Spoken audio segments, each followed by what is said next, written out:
Now this is definitely a different type of video. I have never done one of these before.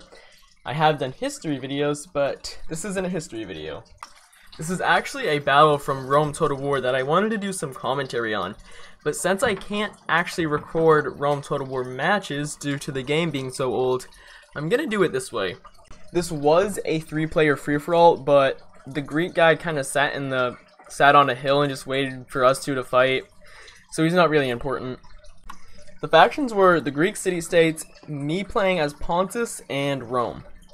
In my army, I have 4 Pontic light cav positioned on the right, 2 Cappadocians on the left.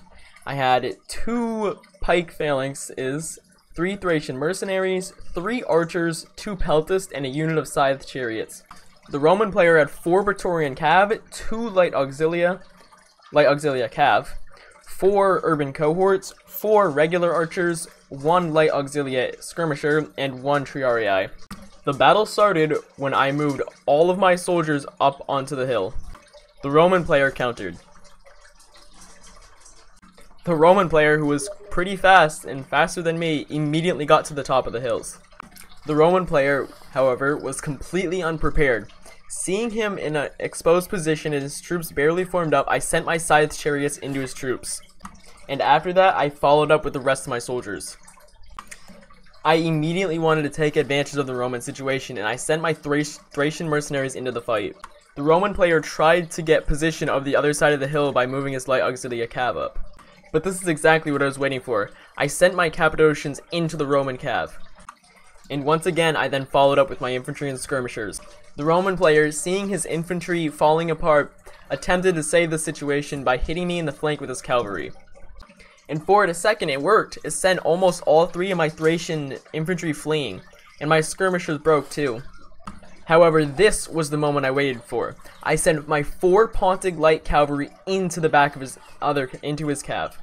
Now, to finish the job, I had my infantry reform and go through the gap and attack the other side of his troops. At this point, the writing was on the wall, and I sent my Cappadocians rushing through his urban cohorts, and there was nothing they could do but flee. Now, I know a lot of people are going to be surprised by this, but I only took a few hundred losses, and I mean like maybe 300 or 400, and the Romans lost about 1,000 soldiers.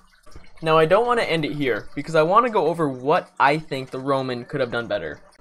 So this is how we were deployed.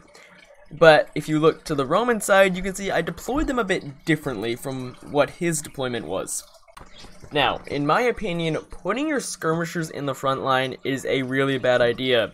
And I even did it in this battle, which I shouldn't have done. I should have kept them behind my troops. Now, upon seeing the hill, he shouldn't have just rushed up it. He should have checked out my army before going into the fight, and that's something you don't need to do when you have chariots on your side. That's why I brought them. They're a shock tool, and in my opinion, I used them perfectly. I routed all his skirmishers and some of his infantry with them, and that was a big part of the battle. He was so confident in his heavy infantry winning that he just bolted up the hill without even thinking of what was going to be behind it, and then he tried to save the situation with his cavalry, but that was also misused, because he wasn't expecting my 4 Pontic light cavalry to save the day there.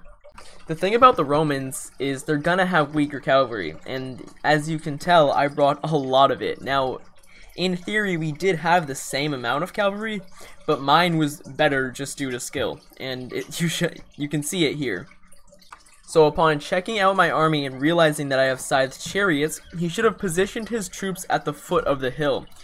Now, I know you're probably thinking, why would you give the hill advantage to someone who has better skirmishers and better cavalry?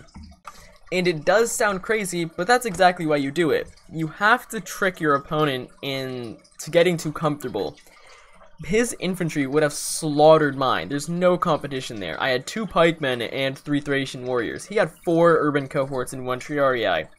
There's a huge difference there. So if he did that, and then took his infantry and attacked mine, he would have slowly but surely won the fight.